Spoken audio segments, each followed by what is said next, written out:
Innal hamdalillah nahmaduhu wa nasta'inuhu wa nastaghfiruh wa na'udzu billahi min shururi anfusina wa sayyiati a'malina may yahdihillahu fala mudhillalah wa may yudlil fala hadiyalah asyhadu an la ilaha illallah wahdahu la syarikalah wa asyhadu anna muhammadan abduhu wa rasuluh.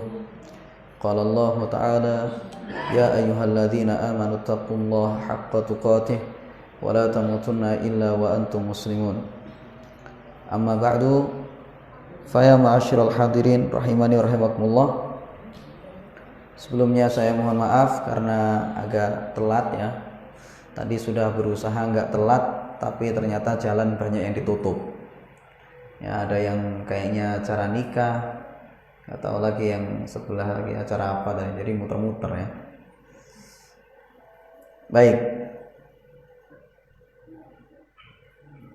Di kesempatan ini, jemaah sekalian, kita akan masuk pada bab yang ke-48 dari kitab Al-Adabul Mufrad ini.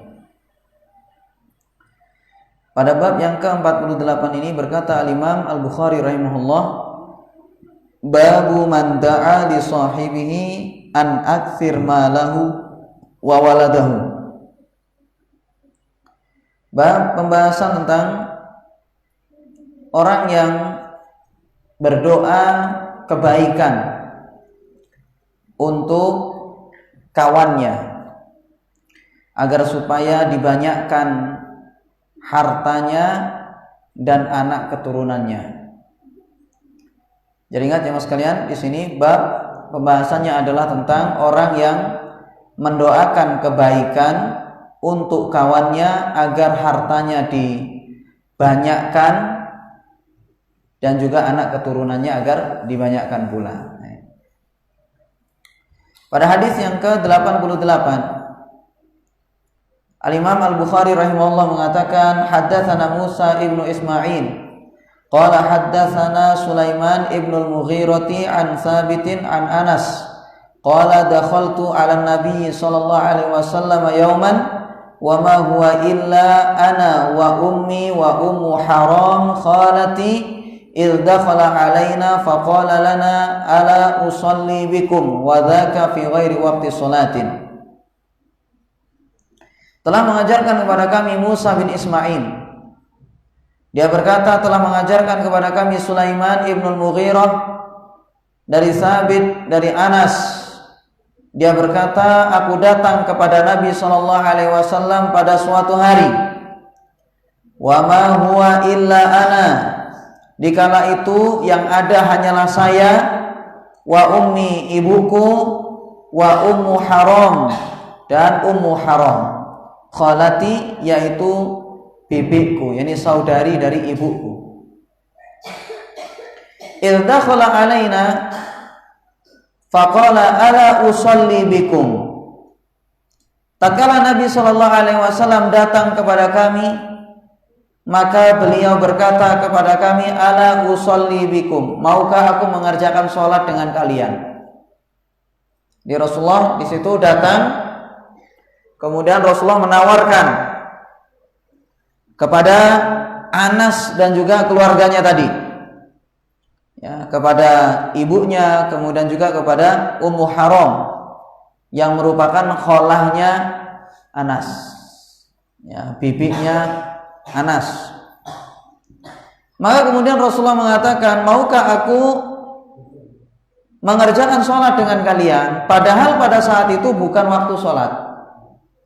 Ya, Rasulullah menawarkan untuk mengerjakan sholat bersama dengan mereka, padahal pada saat itu bukan waktu sholat. Artinya bukan waktu sholat wajib. Sehingga yang dilakukan oleh Nabi di sini adalah sholat sunnah. Ya, ingin mengerjakan sholat sunnah saja. Faqala rajulun minal qaum fa aina ja'ala anasan minhu. Maka perawi, ya, seseorang berkata kepada Tsabit, seorang perawi di sini. Karena hadis ini dari Tsabit, dia ngambil dari Anas. Ya, kemudian Anas bercerita tadi itu. Nah, Sabit ini jemaah sekalian ditanya oleh seseorang, fa aina ja'ala Anasan minhu, di manakah posisinya Anas?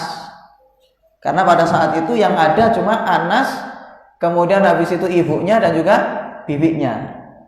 Nah, sekarang posisinya Anas itu ada di mana? Dia ketika itu mau sholat berjamaah dengan Nabi sallallahu alaihi wasallam. Nah, sekarang Anas ditaruh di mana? Apakah ditaruh di belakang atau di sebelah kanan atau sebelah kiri?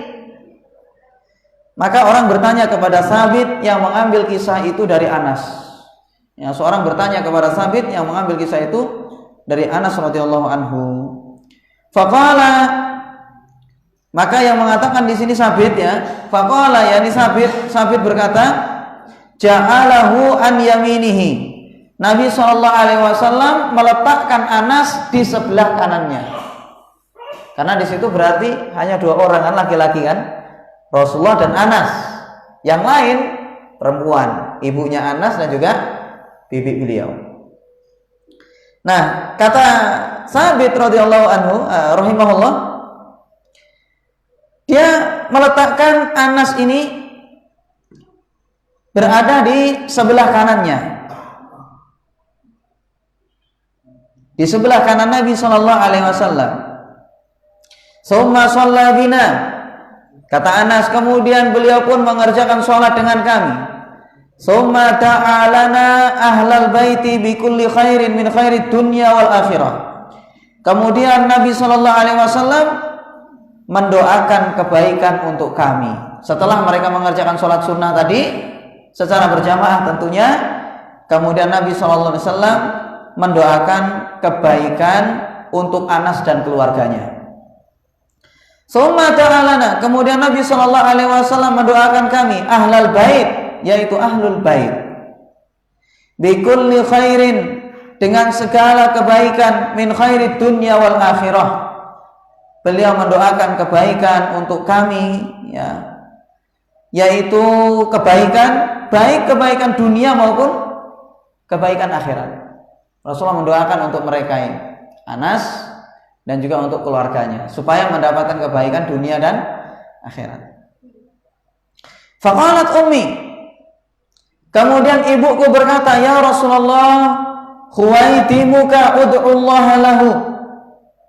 Kata ibunya Anas, ya Rasulullah, ini adalah pelayan kecilmu, doakanlah kepada Allah kebaikan untuknya.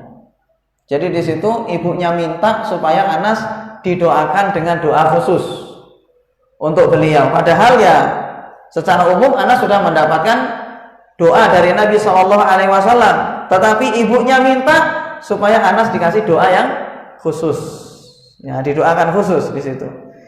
Ya Rasulullah, doakan kebaikan untuk pelayanmu yang kecil ini, ya, karena Anas radhiyallahu anhu beliau menjadi pelayan Nabi Shallallahu Alaihi Wasallam selama berapa tahun?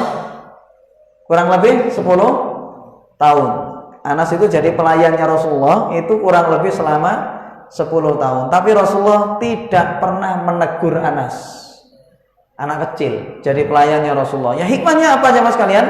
Anas bin Malik mengambil pelajaran yang sangat banyak dari Nabi Shallallahu Alaihi Wasallam sampai beliau menjadi seorang ulama. Karena beliau hidupnya sama Rasulullah, jadi pelayannya Nabi Shallallahu Alaihi Wasallam, sehingga banyak sekali hal yang dilihat oleh Anas dari Nabi Shallallahu Alaihi Wasallam. Banyak ilmu yang diserap dari Rasulullah oleh Anas. Nah, sehingga kemudian ketika Nabi Shallallahu Alaihi Wasallam mendapatkan anjuran dari ibunya Anas bin Malik radhiyallahu anhu agar mendoakan kebaikan untuk Anas, fada ali bikulli khairin. Kata Anas, maka beliau mendoakan kebaikan untukku dengan segala macam kebaikan. Karena fi akhiri du'ai, Rasulullah doa kebaikan untuk Anas, kemudian di akhir doanya itu, di akhir doa Nabi Shallallahu Alaihi Wasallam, angkola beliau berkata, Allahumma aksir malahu wa waladahu wa barik lahu. Kata Nabi Shallallahu Alaihi Wasallam, ya Allah, banyakkanlah hartanya dia. Hartanya siapa? Anas. Ya Allah, banyakkanlah harta dia. Wa waladahu, dan juga anak keturunannya. Wa barik lahu, dan berkahilah dia. Ya, berikan keberkahan kepada dia, untuk beliau, untuk Anas. Sehingga jemaah sekalian, dalam hadis ini Nabi SAW mendoakan Anas selain secara umum, ya, secara umum yaitu berupa kebaikan.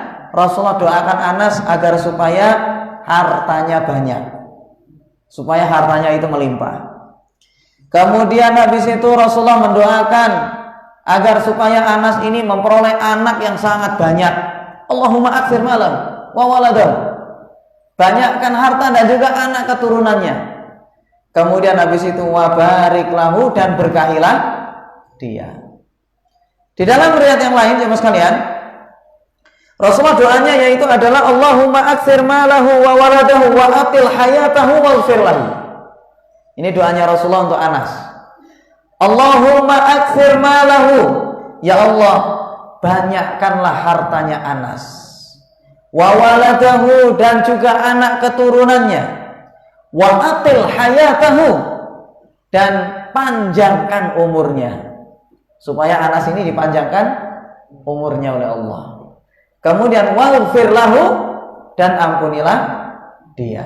Berikan ampunan, maghfirah untuknya. Nah ini, sehingga ada beberapa doa di situ agar yang pertama adalah supaya banyak harta, kemudian supaya banyak anak keturunan, kemudian supaya umurnya panjang. Kemudian terakhir yaitu supaya diampuni oleh Allah, mendapatkan maghfirah dari Allah.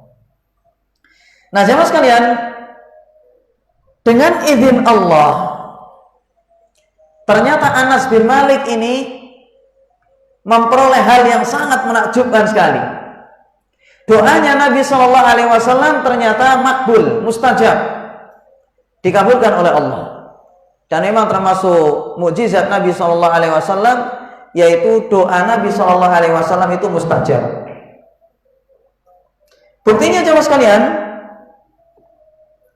Anas pernah beliau itu mengatakan, kata Anas, fada'ali bisalah, maka Nabi SAW mendoakan untukku itu 3 hal tadi itu. Fadafantu mi'atan wa thalathatan. Apa kata Anas bin Malik radhiyallahu anhu? Maka saya mengubur 103 anak. Berarti anaknya Anas, jemaah sekalian, dikubur sendiri sama Anas. Umurnya Anas panjang sekali. Dan beliau tadi didoakan supaya anaknya banyak. Maka apa kata Anas? Saya mengubur anak saya sendiri sebanyak 107 orang. Anaknya dikubur dewe. Iki sing mati, terus sing urip. Jadi 107 orang, bayangkan. Apa ini 100 berapa? 3. 103. Wa inna samarati latut'amu fis sanati marrataini. Dan hasil kebun saya bisa saya peroleh dalam 1 tahun 2 kali. Bayangkan ini. Jadi orang-orang semuanya itu pada selesai musim, Anas itu panen sendiri. Nah ini. Jadi dalam 1 tahun pada umumnya hasil bumi itu bisa diperoleh cuma 1 kali. Tapi ternyata Anas bin Malik di situ bisa panen 2 kali dalam 1 tahun. Sehingga Anas bin Malik, ya mas kalian, beliau menjadi orang yang kaya raya pada saat itu, termasuk orang terkaya pada saat itu, Anas bin Malik. Kemudian watalat hayati, dan umurku, kata Anas, itu sangat panjang sekali, hatta istahyaitu minan nas, sampai saya malu sama orang. Kawan-kawan semuanya wis mati kabeh, Anas dewean urip. Sampai kata Anas, saya sampai malu sama orang-orang itu, karena umurnya sangat panjang.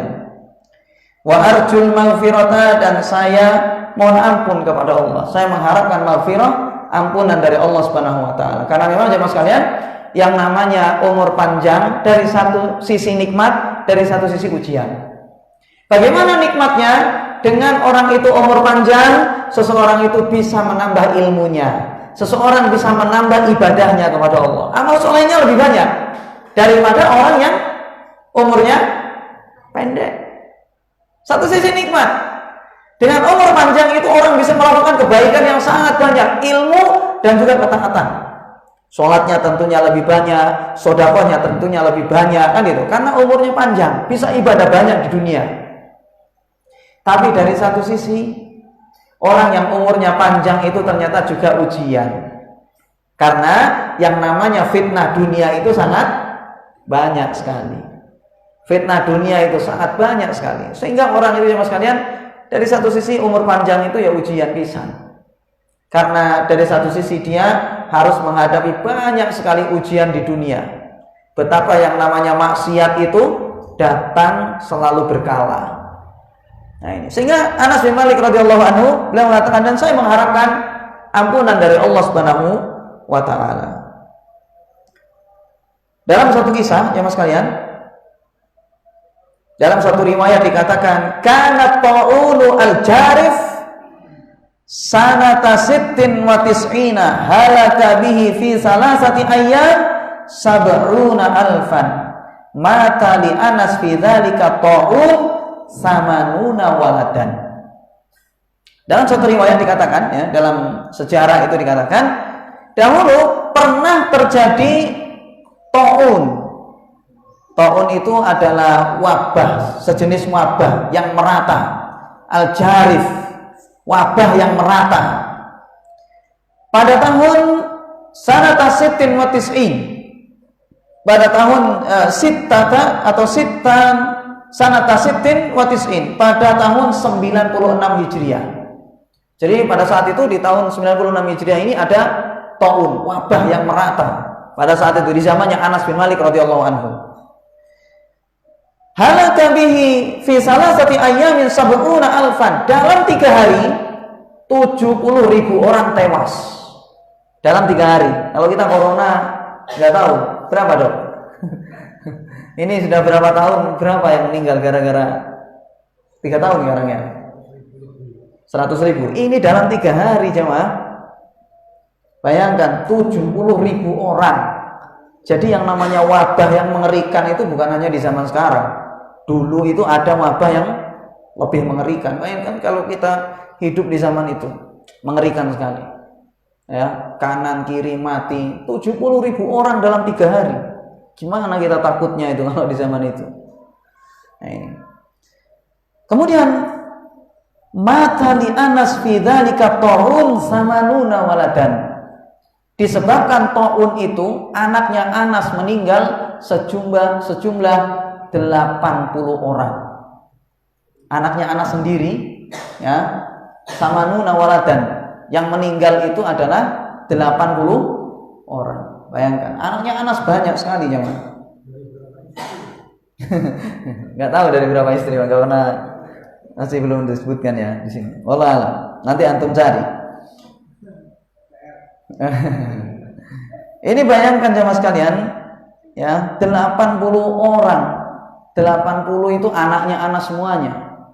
Ini menunjukkan mukjizat Nabi Shallallahu Alaihi Wasallam, ya. Doanya Rasulullah itu mustajab, ternyata dikabulkan oleh Allah. Karena tadi Rasulullah mendoakan agar supaya Anas ini punya anak banyak. Enggak tanggung-tanggung, tapi itu 100 lebih anaknya. Ini 80 orang yang meninggal, ya, di ta'un tersebut. Umurnya Anas bin Malik radhiyallahu anhu, ya, umurnya Anas bin Malik radhiyallahu anhu, kebanyakan ahli sejarah mengatakan umurnya itu sampai 107 tahun. Umurnya itu sampai 107 tahun. Dan sebagian mengatakan umurnya itu sampai 99 tahun. Jadi ada yang mengatakan 107, ada yang mengatakan berapa? 99 tahun. Ini Anas bin Malik radhiyallahu anhu.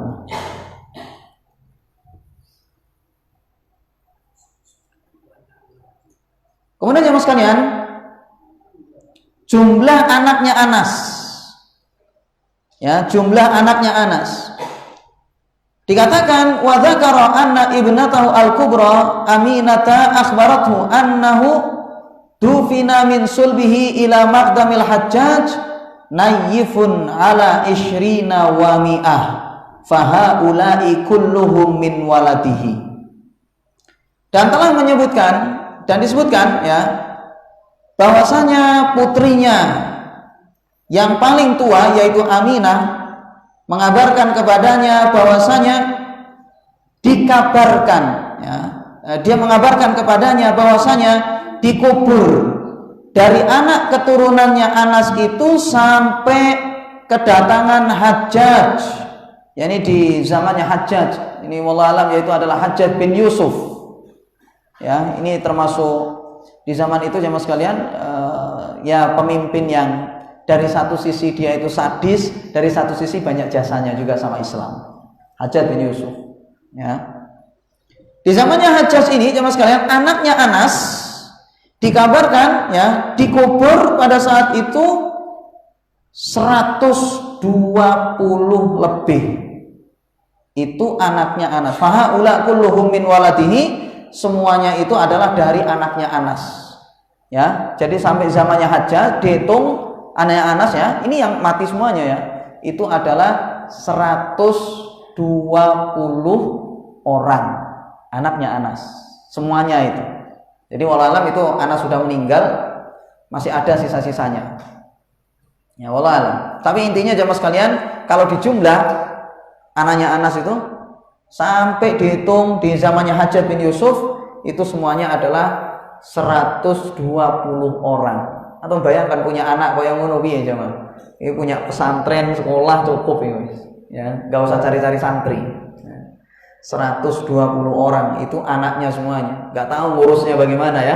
Tapi itulah pasti tentunya dikasih kemudahan oleh Allah karena Anas bisa punya anak seperti itu disebabkan doa Nabi Shallallahu Alaihi Wasallam dan tentunya pasti doa Rasulullah itu berkah sehingga bukan hanya anaknya banyak tapi tentunya pasti Anas dikasih kemudahan dalam ngurus semuanya itu. Dan ini mukjizat dari mukjizatnya Nabi Shallallahu Alaihi Wasallam yang Allah berikan kepada beliau, yaitu adalah doa yang mustajab. Sehingga jemaah sekalian, kalau kita ambil dari judul perkataan Imam Bukhari tadi, yaitu adalah orang yang mendoakan kebaikan untuk kawannya agar supaya hartanya banyak dan juga anak keturunannya banyak. Jadi ini menunjukkan bahwasanya disyariatkan bagi kita mendoakan kebaikan untuk saudara-saudara kita. Ya, jadi kita ini punya teman, punya orang yang kita sayang, doakan di dalam doa kita itu. Hendaknya ada orang-orang yang kita sebut namanya itu di dalam doa kita. Doakan kebaikan. Kalau seandainya ada orang baik sama kita, ya kita juga sayang kepada dia, sebut namanya dia itu dalam doa kita itu. Secara umum, jemaah sekalian, kita diperintahkan untuk mendoakan kebaikan untuk sesama muslim. Seperti misalnya dalam Al-Quran, di antara doa yang disebutkan dalam Al-Quran yaitu adalah Rabbana ighfir lana wa li ikhwanina alladhina sabaquna bil iman wa la taj'al fi qulubina ghillan lil ladzina amanu Rabbana innaka raufun rahim. Jadi di situ memohon kepada Allah ya ampunan untuk orang-orang yang lebih dahulu masuk Islam, dan juga mohon kepada Allah Subhanahu wa taala agar dihilangkan penyakit dendam, dengki kepada orang-orang yang beriman. Rabbana ighfir lana wa li ikhwanina alladzina sabaquna bil iman. Ya Allah, ampunilah kami, berikan maghfirah untuk kami, dan juga untuk orang-orang yang telah meninggal sebelum kami.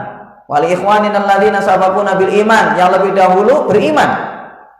Wala taj'al fi qulubina ghillan, dan janganlah engkau jadikan di dalam hati kami ini ada penyakit dengki lil ladzina amanu, untuk orang-orang yang beriman, dengki kepada orang-orang yang beriman. Ya. Illa lil ladzina amanu rabbana, ya Allah innaka raufun rahim, sesungguhnya engkau itu maha rauf, ya, maha kasih sayang, maha lembut dan juga kasih sayang. Ya ini. Jadi itu jemaah sekalian, kita dianjurkan ya untuk mendoakan kebaikan untuk saudara kita, dan kita nggak perlu juga pelit-pelit dalam berdoa itu. Kita mendoakan saudara kita itu kan tidak ada ruginya jemaah ya. Kita cuma duduk kemudian mohon sama Allah, ya Allah orang itu baik sama saya, berikan kebaikan kepada dia. Nggak rugi juga kita kan. Tapi kadang kita kalau doa itu kadang pelit. kita kadang itu cuma mendoakan kebaikan untuk diri kita sendiri. Ya, kadang juga kita cuma mendoakan untuk keluarga saja. Kita keluarga. Tapi kadang kita itu lupa mendoakan saudara-saudara kita yang ada di sekitar kita itu. Ya. Padahal Nabi kita SAW mengatakan apa? Man shona ilaikum ma'rufan fakafi'u. Kalau ada orang berbuat baik kepadamu, maka hendaknya balas. Kalau seandainya kita tidak bisa membalas dia dengan materi, maka balaslah dengan doa. Ada orang baik sama kita, kalau kita bisa balas dia dengan materi, ya balas dengan materi kebaikan. Kalau seandainya kita nggak mampu, ya sudah, doakan dengan apa? Kebaikan. Balas dia itu dengan doa berupa kebaikan. Tapi kita kadang selalu lupa. Ya, ada orang baik bertahun-tahun sama kita, tapi kadang kita lupa mendoakan dia. Ya, ada orang baik lagi sama kita itu, membiayai sekolah, ya misalnya ya. Ya, ketika setiap kali kita susah, dia selalu ngasih motivasi, ya. Apalagi misalnya guru-guru kita yang selalu memberikan kebaikan kepada kita itu, ngasih tahu jalan yang benar supaya diikuti, dan ngasih tahu jalan-jalan yang salah supaya dijauhi. Kadang kita lupa mendoakan guru-guru kita itu. Guru kita itu dulu jamaah sekalian ya, ngajar kita itu susah payah. Belum lagi belingnya kita ya, belum lagi kita ketika disuruh sekolah, disuruh belajar misalnya boros. Belum lagi nanti di situ kita ketika belajar di tengah-tengah kelas, ya di tengah-tengah pelajaran tidur. Kan itu. Jadi sabar guru-guru kita itu, berjuang ngajari kita kebaikan. Tapi terkadang kita untuk mendoakan mereka pun lupa. Ya, mendoakan guru-guru kita itu kadang kita lupa. Nah, ini. Sehingga jemaah sekalian, marilah ya kita ini ya ingat-ingatlah orang-orang yang baik sama kita itu siapa saja. Kita doakan kebaikan untuk mereka itu. Kalau bisa disebut namanya. Kalau nggak bisa, doakan secara umum. Ya, doakan secara umum mereka, ya Allah berikan kebaikan untuk guru-guru saya dan untuk semua orang yang pernah berbuat baik kepada saya. Gitu. Seharusnya itu begitu. Kalau bisa disebut namanya, ya Allah saya punya teman dulu namanya si Fulan, dia itu selalu menghibur saya tatkala saya susah, dia selalu membantu saya tatkala saya dalam kondisi butuh, berikan kebaikan kepada dia. Seharusnya begitu. Sebut namanya itu. Makanya ulama dulu itu mendoakan guru mereka. Mereka sebut nama mereka itu di dalam doanya, seperti misalnya Imam Ahmad ya. Imam Ahmad itu di dalam doanya itu di antara orang yang disebut namanya di dalam doa beliau, yaitu adalah guru beliau siapa? Imam Syafi'i, Muhammad bin Idris.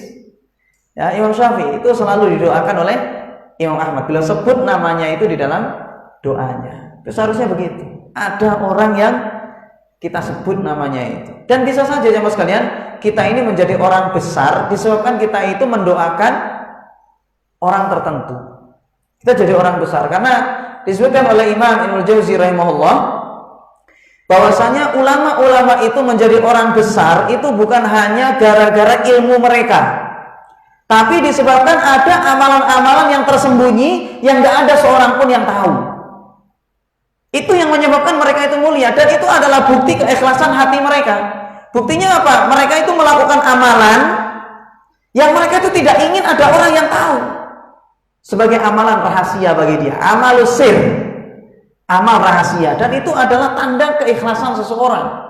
Ketika dia itu melakukan suatu amal, tidak ingin ada orang yang ngelihat. Makanya kata Ibnu Jauzi rahimahullah, bisa orang-orang itu dulu bisa menjadi orang besar seperti itu bukan hanya disebabkan ilmu mereka yang luas, tetapi disebabkan oleh amalan rahasia yang itu adalah bukti keikhlasan mereka. Jadi kita itu hendaknya gitu. Ada orang-orang yang kita doakan, ya, namanya kita sebut tanpa sepengetahuan dia, dan orang lain nggak boleh ada yang tahu. Hendaknya seperti itu. Kita doakan kebaikan mereka itu. Gitu. Terutama di situ, ya, yaitu adalah guru-guru kita ya, dan seterusnya. Kalau orang tua ya, keluarga itu jelas, keluarga anak itu jelas kita doakan. Tapi adalah nanti orang-orang yang selain keluarga kita juga kita doakan, ya, doakan kebaikan.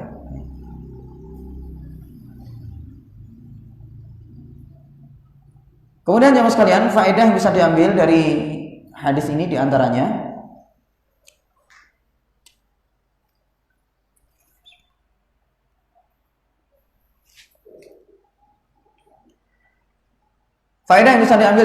diantaranya adalah thalabud du'a min ahlil khair wassalah lil walad. Meminta doa dari orang-orang yang baik dan juga orang-orang soleh kebaikan untuk anak. Jadi lihat di sini ibunya Anas minta doa kepada siapa? Rasul Shallallahu Alaihi Wasallam. Minta doa untuk kebaikan siapa? Anaknya, yaitu adalah Anas bin Malik radhiyallahu anhu. Sehingga dari hadis ini menunjukkan bahwasanya orang itu hendaknya minta doanya orang-orang soleh, minta doanya orang-orang soleh untuk kebaikan anak. Gak apa-apa kita misalnya datang ke ustadz kita ya, misalnya ya, pada misal di sini Ustadz Kamal ya, Ustadz tolong doakan supaya anak saya ini jadi anak yang soleh, boleh. Orang-orang soleh ya, orang-orang yang ahlul khair, yang mereka itu punya keutamaan, maka kita minta doanya dia itu boleh. Tidak ada masalah ya. Minta doa kebaikan untuk anak kita.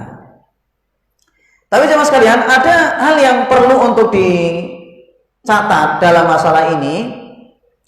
Para ulama jelaskan, kalau seandainya seseorang itu minta doa kepada orang soleh, kalau masalah tentang hukumnya, maka itu tidak ada masalah. Minta doa ya, minta doanya orang soleh, datang kepada orang soleh supaya dia berdoa kepada Allah kebaikan. Secara umum itu boleh, dan itu dilakukan oleh Umar bin Khattab radhiyallahu anhu. Dahulu Umar bin Khattab pernah di zaman beliau itu terjadi paceklik, kekeringan. Jadi pada saat itu yang namanya hujan itu tidak kunjung turun.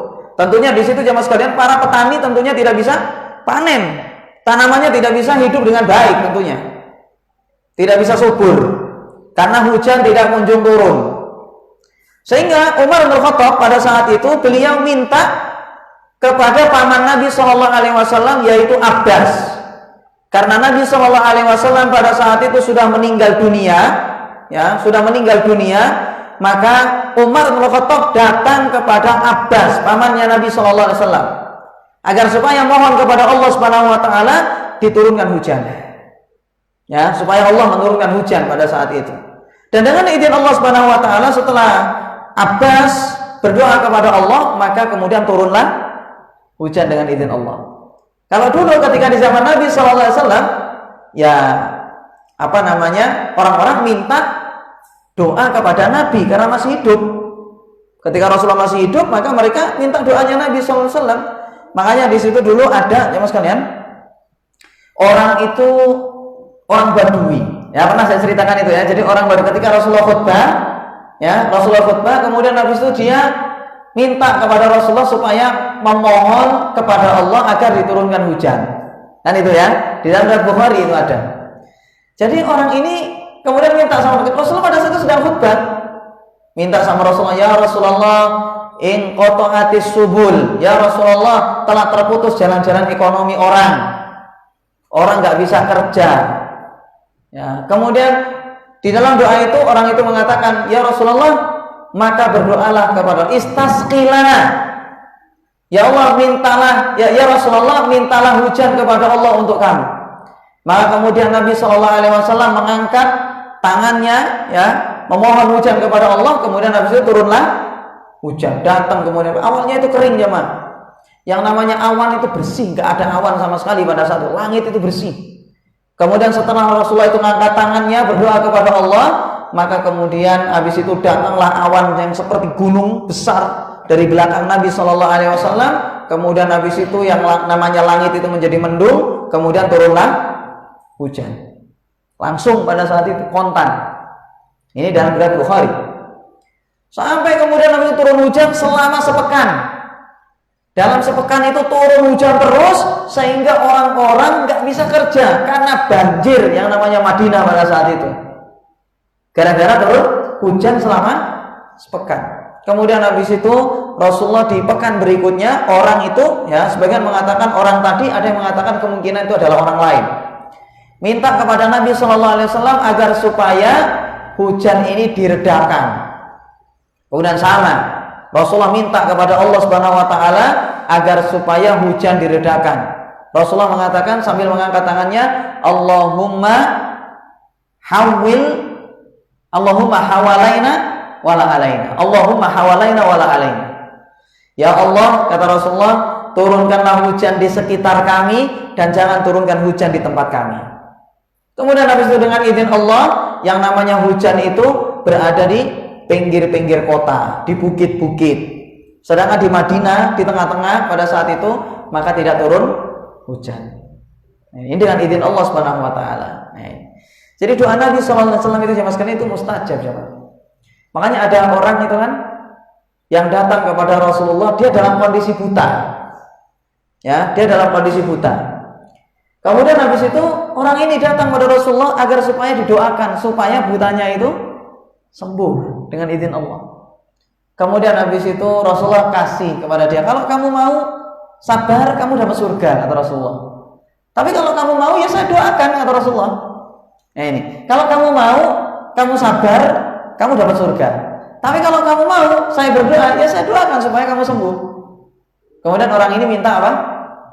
Supaya sembuh saja. Sudahlah, doakan sembuh saja saya, Rasulullah. Maksa. Kemudian habis itu Rasulullah perintahkan dia untuk berwudu. Kemudian habis itu dia dan Nabi SAW berdoa kepada Allah agar supaya matanya sembuh dari kebutaan. Kemudian dengan izin Allah, orang itu pun menjadi sembuh dari kebutaan. Nah, jadi ini adalah mukjizat Nabi SAW, yaitu doanya mustajab. Nah, sehingga jemaah sekalian, meminta doa kepada orang soleh, ya, kita minta doa kepada orang soleh yang masih hidup, maksudnya di sini, maka itu secara umum tidak masalah, boleh, ya, minta doa itu. Tapi ulama ngasih catatan begini, jemaah, kalau seandainya minta doa untuk kemaslahatan umum, ya, itu memang bagus. Seperti yang dilakukan oleh Umar bin Khattab radhiyallahu anhu. Ya, Umar bin Khattab melakukan itu, yaitu minta kepada Abbas, paman Rasulullah, supaya apa? Berdoa kepada Allah agar turun hujan. Dan ini adalah untuk kemaslahatan umum. Maka ini tidak ada masalah, dilakukan oleh para salaf dahulu. Tetapi kalau minta untuk pribadi, ya, untuk pribadi, untuk kepentingan-kepentingan pribadi, supaya misalnya kaya raya, ya, supaya nanti di situ lancar rizkinya dan seterusnya. Ini kan untuk pribadi, bukan untuk kemaslahatan umum. Maka para ulama mengatakan bahwasanya yang demikian itu boleh, tetapi tidak utama. Ingat ini, kalau masalah boleh, ya mas kalian, itu boleh. Kita misalnya datang sama orang soleh, ya, Ustaz, doakan saya kebaikan, Ustaz, supaya saya ini jodohnya cepat diketemukan. Misal, Ustaz, saya ini lagi banyak utang, doakan kepada Allah supaya segera lunas. Boleh, tidak ada masalah. Cuman para ulama mengatakan bahwasanya ini kurang utama. Ya, ini kurang utama. Kenapa demikian, jemaah sekalian? Kalau di sini dikatakan kurang utama kalau minta doa kebaikan untuk pribadi. Yang pertama, kata para ulama, alasannya yaitu adalah bentuk perbuatan semacam ini ada sifat merendahkan diri kepada selain Allah. At-tadzallul li ghairillah. Karena cuma sekalian, orang itu kadang, ya, kalau seandainya ada orang, ya, misalnya ada orang doanya mustajab, kadang orang itu lebih fokus kepada orang tersebut daripada kepada Allah Subhanahu wa taala. Jadi ada orang misalnya doanya selalu dikabulkan oleh Allah. Kadang orang itu, kita ini, ya, kadang harapannya itu lebih banyak kepada orang tersebut daripada kepada Allah Subhanahu wa taala. Kadang seperti itu, diuji manusia itu. Ada orang-orang kadang dibuat oleh Allah doanya itu mustajab. Ini ujian bagi manusia. Apakah manusia itu masih bergantung kepada Allah atau bergantungnya kepada orang tersebut? Intinya, secara umum, ya mas, kadang minta doa orang soleh itu tidak apa-apa. Meskipun minta doa untuk kepentingan pribadi, boleh. Tetapi kata para ulama itu kurang utama, karena bisa saja orang itu nanti dia bergantungnya kepada Allah itu kurang, tapi dia lebih bergantung kepada orang tersebut, kepada orang yang doanya mustajab tadi. Ini yang pertama alasannya kenapa dia itu kurang utama. Yang kedua, kata para ulama, bisa saja orang yang dimintai doa itu ternyata doanya itu salah, doanya keliru. Kadang ketika kita yang namanya manusia kan nggak tahu ya. Coba misalnya ada orang ngomong, Ustaz tolong doakan saya supaya saya itu jodoh dengan si fulana, ya, minta supaya saya nanti dimudahkan jodoh sama si fulana itu. Kan si ustadz ini misalnya kan nggak tahu jamaah apakah wanita itu terbaik bagi dia atau tidak, nggak tahu. Ya ustadz cuma doa saja, ya Allah semoga orang ini jodohnya adalah dengan si fulana itu. Ya bisa saja Allah kabulkan, mudah bagi Allah kan itu kan untuk mengabulkannya. Tetapi kan orang ini nggak tahu apakah si wanita itu layak jadi istri dia atau tidak, menjadi maslahat atau mudarat, kan nggak tahu.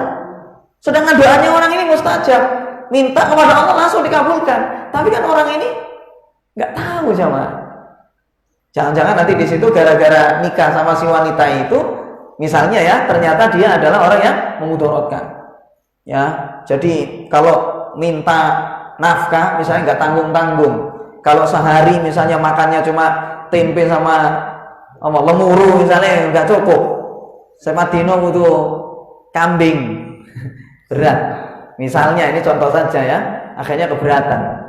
Nah ini, kalau masalah tentang dikabulkan nikah dengan orang yang diinginkan bisa saja, tapi orang yang dimintai kadang nggak tahu orang itu baik atau tidak, soleha atau tidak, bisa cocok dengan tidak, nggak tahu. Nah ini yang kedua alasannya, bisa saja doanya itu salah, ya. Jadi kurang tepat doanya itu. Kemudian yang ketiga kata para ulama, bisa saja orang yang dimintai doa itu menjadi terfitnah. Apa maksudnya terfitnah? Kadang orang itu gini jamaah, karena dia doanya mustajab, banyak orang yang minta doa kepada dia, kemudian dikabulkan oleh Allah, akhirnya orang ini ujub, bangga diri, lihatin aku, kan itu, doanya mustajab. Ya, terus masuk Allah gak sayang sama saya, nah, kan itu kan akhirnya kan. Akhirnya apa? Dia bisa saja terfitnah, akhirnya dia terjerumus ke dalam maksiat, sombong. Hati-hati, doa mustajab itu ujian jemaah. Orang dikasih karomah oleh Allah itu juga ujian. Bisa saja nanti orang itu dapat doa mustajab, punya karomah, tapi ternyata dia justru malah terfitnah. Ya, ayo kamu doa sama saya, pasti dikabulkan sama Allah. Nah, ada di situ ujub. Namanya saja manusia kan. Yang namanya hati itu kan lemah jemaah ya. Bisa saja terfitnah semacam itu. Makanya para ulama tidak menganjurkan untuk minta doanya orang soleh untuk kepentingan pribadi. Ya, tapi mintanya hendaknya apa? Kepada Allah langsung. Kalau minta sama orang soleh, jangan untuk kepentingan pribadi, tetapi untuk kepentingan umum, kemaslahatan manusia secara umum. Seharusnya begitu. Ada ya? Baik, kalau seandainya jemaah sekalian, ya, tambah sedikit. Orang ngomong gini, bagaimana dengan Rasulullah nyuruh Umar doa, minta doanya Uwais Al-Qarni? Kan itu kan? Maka kita katakan bahwasanya Uwais Al-Qarni itu memang punya keutamaan tersendiri. Makanya Rasulullah di situ tidak menyuruh para sahabat minta doanya Abu Bakar. Padahal mana lebih utama antara Uwais dengan Abu Bakar? Hah? Uwais atau Abu Bakar? Abu Bakar lebih utama, orang terbaik setelah Nabi SAW. Tapi ternyata Rasulullah tidak menyuruh para sahabat untuk minta doanya Abu Bakar, tapi menyuruh agar supaya minta doanya Uwais Al-Qarni. Ini menunjukkan kekhususan bagi Uwais Al-Qarni. Bagaimana dengan orang minta doanya Nabi? Maka kita katakan itu Nabi. Ya, untuk selain Nabi berarti harus orang-orang tertentu. Meskipun secara umum asal boleh jemaah. Antum minta doanya siapa saja boleh, asalkan orang itu hidup. Kalau sama orang mati nggak ada gunanya. Ya, ini disebutkan oleh para ulama. Apalagi kalau misalnya minta jodoh sama orang mati, sama Nabi saja nggak boleh kata para ulama. Ini syirik akbar. Misalnya antum datang ke kuburan Nabi dengan mengatakan, ya Rasulullah, berikan saya itu jodoh terbaik. Ya Rasulullah, tolong lariskan dagangan saya. Ini syirik akbar. Lihat kita para ulama semuanya mengatakan syirik akbar. Kalau minta sama Rasulullah. Kalau misalnya minta doanya Rasulullah, ketika Rasulullah sudah meninggal dunia, kata para ulama, tidak sampai syirik, tetapi ini menyelisihi syariat. Ingat ini. Jadi orang misalnya datang ke kuburan Rasulullah, minta, ya Rasulullah, doakan saya kepada Allah. Ya Rasulullah, doakan kepada Allah supaya dagangan saya laris. Minta doanya Rasulullah. Padahal Rasulullah sudah wafat, sudah meninggal. Maka para ulama mengatakan ini nggak sampai syirik, tetapi ini termasuk perbuatan yang menyelisihi syariat. Ya, jadi menyelisih syariat. Nggak pernah dilakukan oleh para sahabat dahulu seperti itu. Abu Bakar ketika Rasulullah sudah meninggal, nggak minta doanya Rasulullah, tetapi minta doanya pamannya beliau, yaitu Abbas radhiyallahu anhu. Jadi kalau minta syafaatnya Rasulullah itu mintanya sama Allah, jemaah. Dengan mengatakan misalnya, ya Allah, berikan saya syafaat nabimu. Mintanya sama Allah. Itu bagus. Ya Allah, berikan saya syafaat nabimu Muhammad sallallahu alaihi wasallam. Boleh. Tidak ada masalah. Yang nggak boleh itu adalah minta kepada Nabi. Misalnya dengan mengatakan, ya Rasulullah, beri saya syafaat. Maka ini dilarang. Ya. Ini dilarang.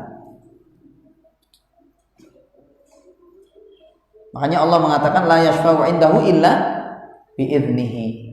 Tidak ada yang bisa memberikan syafaat kecuali dengan izin Allah. Makanya mintanya hanya sama Allah Subhanahu wa taala. Baik, kurang lebih seperti itu jemaah sekalian. Faedah yang bisa kita ambil dari hadisnya Anas bin Malik ini semoga bermanfaat. Wallahu taala alam wa sallallahu ala nabiyina Muhammad wa ala alihi wasallam. Assalamualaikum warahmatullahi wabarakatuh.